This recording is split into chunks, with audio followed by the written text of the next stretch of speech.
But something else that really is frightening, alarming, the Jew hatred here. It's worse than anything I could ever have imagined could happen in my country. It's shameful, as is the Albanese government's response.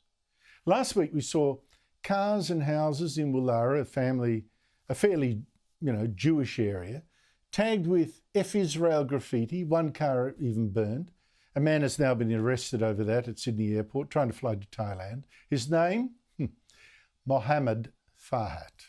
On his neck, a tattoo of a symbol of the Hezbollah terrorist group. Now, last Saturday, a shopkeeper in Townsville actually chased 2 Israeli tourists out of her shop when they asked who should be given the Palestine aid money she was collecting.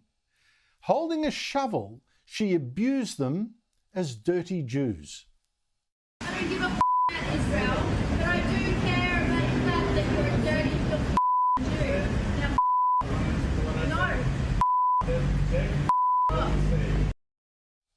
Now, Just on Saturday, going to the shops in the nearby town, a woman stopped me in the street, didn't know her, total stranger, to tell me how frightened she now felt to be here. It's just not alone. I hear that from so many now. Jewish groups are blaming in part the weakness of the Albanese government's response to all this. Well, if that's totally fair, I don't know, but I've got to say, this government seems to be legitimising this absurd hatred of Israel, which to many people so easily becomes a hatred of Jews. Last week, for instance, it refused to condemn the International Criminal Court for ordering the arrest of Israeli Prime Minister Benjamin Netanyahu for supposed war crimes. In my opinion, a totally bogus claim that he tried to starve Palestinians as a weapon of war. You try to find how many starving Palestinians there are. And the abuse of process here in this case. And then the government also last week banned Ayelet Shaked, a former Israeli justice minister, from coming here. Said she'd cause dissent.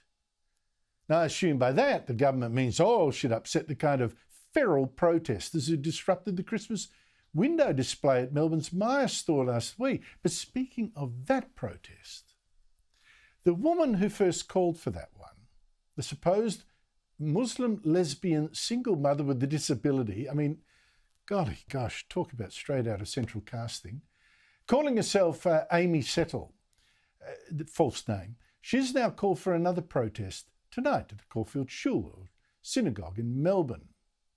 I've given a speech there. This pro-Palestine extremist says, there are Zionists there, protest, protest.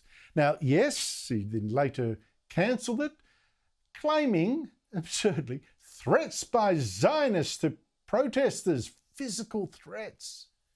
I was joined earlier by the Shule's Rabbi Rabin. Rabbi Rabin, thank you so much for your time. What is it that you are supposedly doing wrong in your Shule? Thank you, Andrew. It's lovely to be on your show. And it's a very good question. We are enjoying living in Australia here in Melbourne and having the freedom to practice our faith, our community, to enjoy life. And all of a sudden we get notification that people are wanting to come protest outside our synagogue and to disrupt and to cause fear and panic. I've received so many messages since this information was shared with me. And yeah, it's just a very sad state of affairs. It's very un-Australian. People are entitled to protest, but to come right outside our synagogue here and threaten to protest and disrupt, I don't believe it's helping anybody. How much fear did this threat of a protest cause? Look, for me personally, obviously, I always remain as a proud Jew. No one's going to intimidate me. But, I did receive countless messages today, and it's spread, through social media, through WhatsApp groups.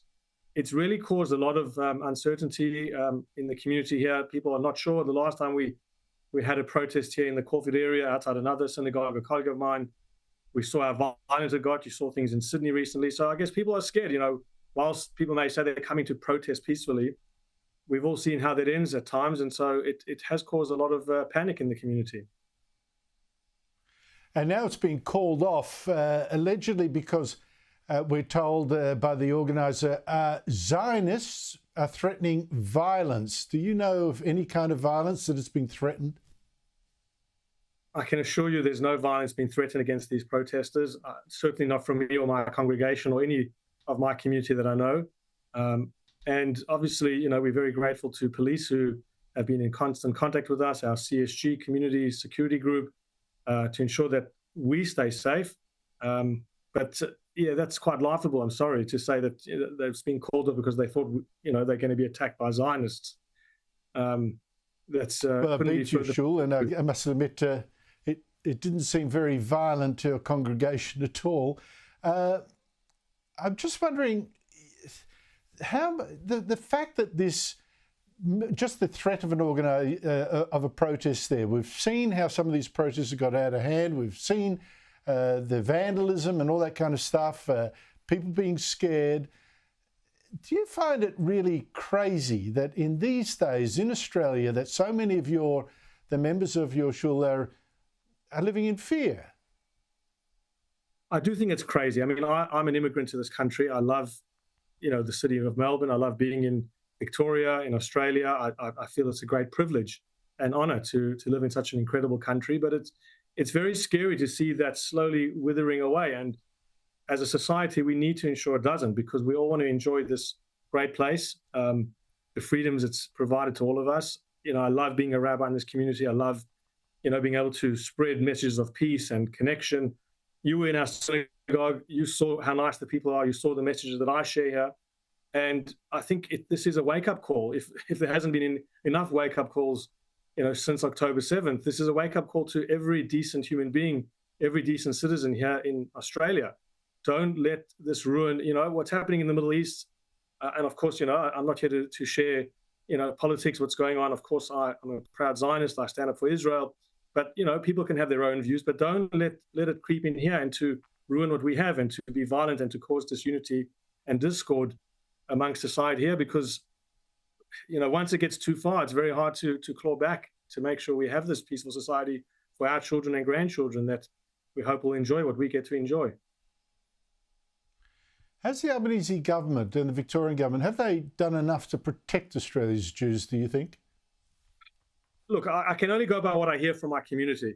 And I would say most voices feel it's not enough. There was a big article, I think, in the Australian today, Rabbi Ben Elton from, Sydney, calling out the Albanese government for saying, you've got to get tougher on this. You've got to, words are not enough. You've got to show that there's consequences for this type of behavior. I mean, what we saw in Sydney is insane. I was looking at things in Montreal the other day. I mean, people don't realize that this can easily, and we saw it in Sydney, but it could easily happen in Melbourne. And so I think the messaging has to be very clear, unequivocal, and the consequences have to be very clear and unequivocal, because otherwise, who knows where this will end. What do you mean by it has to be clear? You're not finding the denunciation, the action taken by the Albanese government strong enough? I mean, I'm concerned that they sort of legitimise the over-the-top hatred of Israel, and then by extension towards Jews in the minds of many, by doing things like not denouncing the International Criminal Court's warrant of arrest for Benjamin Netanyahu, the Israeli Prime Minister, that sort of thing, or banning the former Israeli Justice Minister Ayelet Shaked from coming here. I mean, these seem to me really quite extraordinary things that are legitimising the kind of hatreds you're now having to deal with.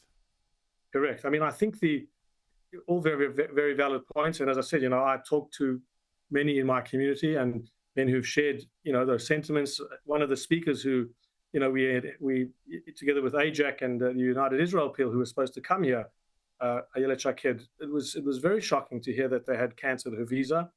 And I think, as you said, what happens is when these things happen, sadly, it empowers and encourages perhaps that people can take a step further. I saw a shocking video in Sydney where somebody, I think it was a tobacco store, was saying, "Get out of here, you dirty Jew," and I'm thinking, one second, this is Australia in 2024, and somebody's being called, and they had a few other expletives, which I don't want to say, on camera, unabashed. And you have to think that this, obviously they're not supporting it, the government, but by not coming out against it, and as you said, doing certain political actions, unfortunately sends the wrong message to the community. I think that's absolutely true, and I really I'm ashamed for what's happening to this country. I'm ashamed. And that we can have politicians that say so little when they have got so much power to do good and try to stop some of this. It's like we've seen this movie before, Rabbi, and for Australia not to have learned the lesson is just disgusting. Rabbi Daniel Rabin, thank you so much for your time.